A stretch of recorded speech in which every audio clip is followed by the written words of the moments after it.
Welcome to Read It Again. Please subscribe to my channel by clicking on that subscribe button below. Hope you enjoy this book. Wonderfall, written by Michael Hall.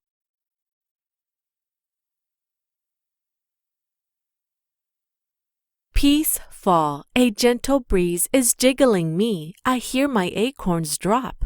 Plink, plunk, plop. Dutyful, beep. The busy yellow bus is back. I haven't seen it since last spring.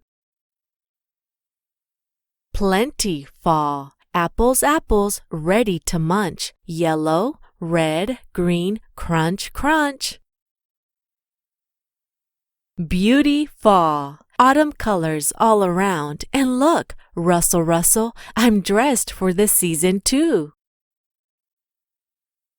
Eventful, I've got the spot for this parade. Tad boom, tad boom, tad boom. Go Bear Cubs! Frightful, howling cats and fluttering bats.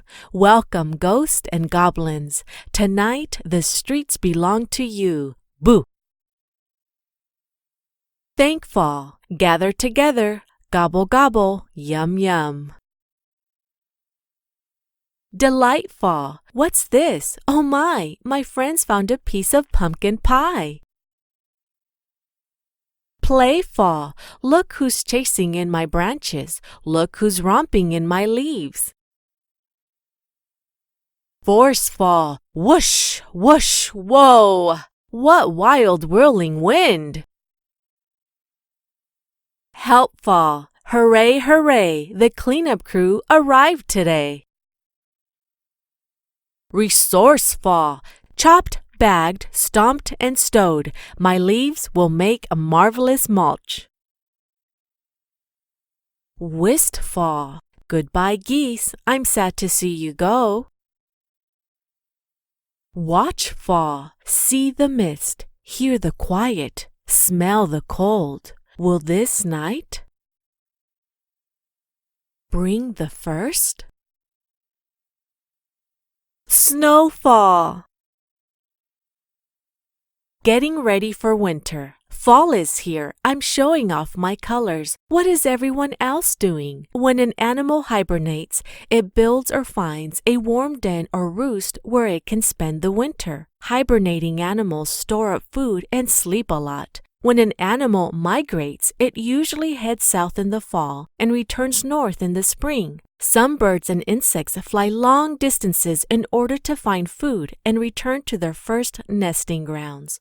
The monarch butterflies that are born in late summer and early fall migrate south to California and Mexico. They can travel for thousands of miles. When winter ends, they start north again. Little brown bats hibernate when it gets cold, sometimes migrating a little to reach good hibernating areas. But when the weather warms up, even on a winter day, they will leave the roost to hunt for food. Cardinals and Indigo Buntings are songbirds.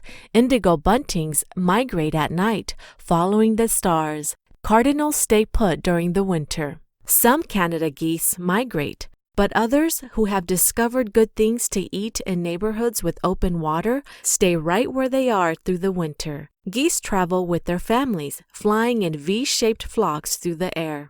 Raccoons are the most active at night. They eat as much as possible in the fall so that they have enough fat and energy for the cold winter months. Raccoons live together in small dens, in tree trunks or wood piles or old sheds. Red foxes live in family groups and can walk for miles in a day. In the fall and winter, their coats turn even redder, and their bushy tails keep them warm in their dens. Snowshoe hares change color with the seasons. In the winter, their coats are white, and in the spring, brown. They are fast and shy, and they mostly come out at night.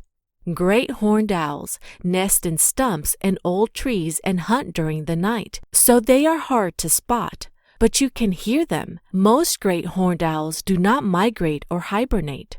White-tailed deer live in herds or groups. In the fall, the male deer shows off the beautiful antlers he has been growing all year. In winter, they sometimes stand on their back legs to reach a tasty leaf or paw through the snow to find an acorn.